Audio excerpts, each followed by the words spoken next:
Assalamualaikum warahmatullahi wabarakatuh. Waalaikumsalam warahmatullahi wabarakatuh. Ustadz, bukankah istri yang cerewet itu adalah hidayah buat suaminya? Bukankah suaminya tinggal nurut saja karena apa yang dikatakan istri itu adalah biasanya benar-benar kejujuran? Karena istri tahu persis kelemahan atau kekurangan dari suami. Jadi ketika dicereweti tinggal memperbaiki diri. Masya Allah.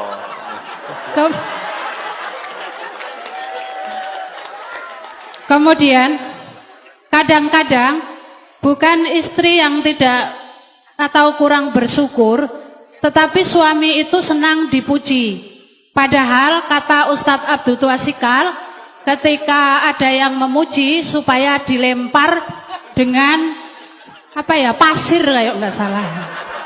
Apakah seorang istri juga karena suami butuh dipuji, apakah boleh memuji, dan bukankah pujian itu juga merampas haknya Allah bagi para suami yang senang-senang dipuji itu? Masya Allah. Kemudian, Loh, berapa pertanyaannya Ustaz? Ustadz, dolim itu boleh dibalas dengan dolim kan? Kalau suami mecah piring, bolehkah istri juga memecahkan piring? Masya Allah.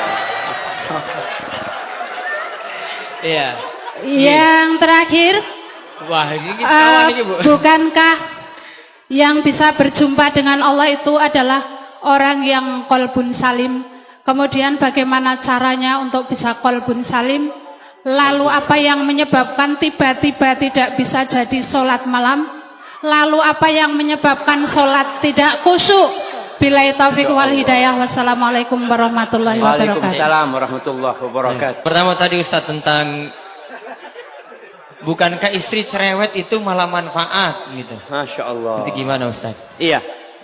Iya, pertanyaan yang sangat indah sekali ya. Karena memang salah satu yang menyebabkan kesalahan itu berulang kali terjadi karena kita beranggapan itu tidak salah. Kita menganggap itu benar.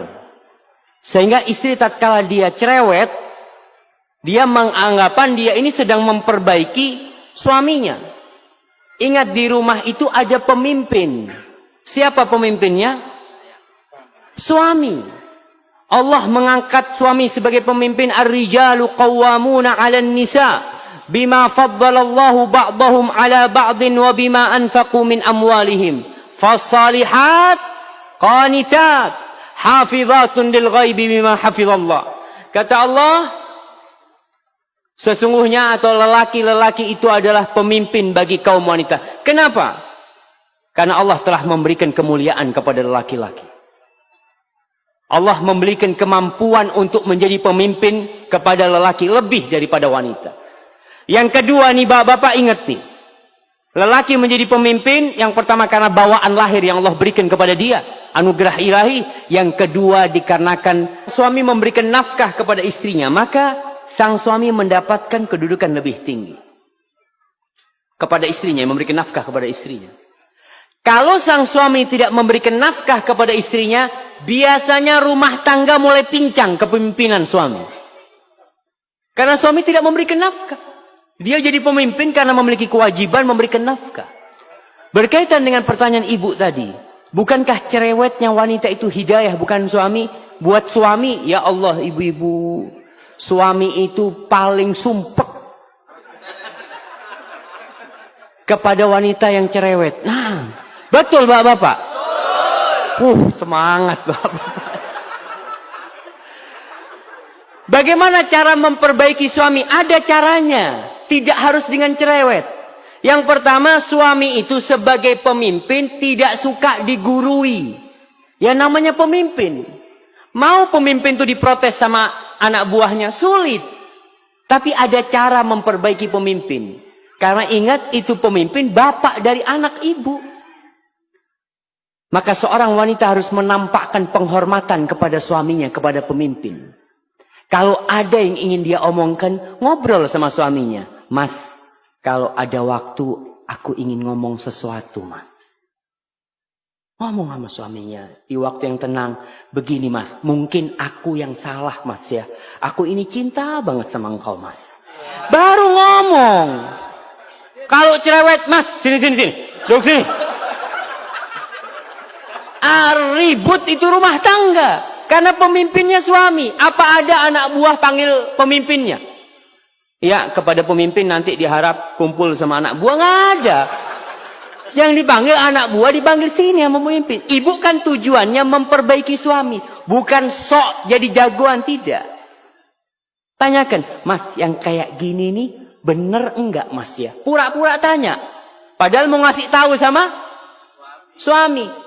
Enggak masalah dengan cara seperti itu. Mudah-mudahan suaminya jadi ngerti. Karena tujuan kita itu adalah bagaimana perubahan terjadi di diri suami. Duduk, nggak perlu umpamanya ketika duduk mengatakan qala Allah Ta'ala. Allah berfirman. Masya Allah. Jadi suaminya kayak diceramain gitu, Masya Allah. Orang suaminya diceramain ustadz belum tentu dengarkan. Apalagi diceramain istri. Maka tolong diperhatikan hal itu. Perbaiki suaminya dengan cara yang baik. Kalau ngomong, kadang-kala kalau berbicara itu saling ngangkat suara. Dia ngomong, ustadz, anak kalau ngomong sama suami mesti jawab. Maka jangan ngomong, tulis. Tulis, karena kalau nulis itu insya Allah bisa memilih kata-kata yang baik. Nggak emosi orang nulis itu. Lalu berikan kepada suaminya. Begitu pula bapak-bapak. Kalau ingin menasehati istrinya, jangan di depan anak-anak, jangan. Jangan di depan orang, jangan. Ketika semua anak-anak sudah tidur ya, di kamar berduaan, katakan kepada istrinya, Dek, nggak ada wanita yang lebih aku cintai daripada dirimu di muka bumi ini. Masya Allah. Itu istri dapat kayak gitu, Masya Allah.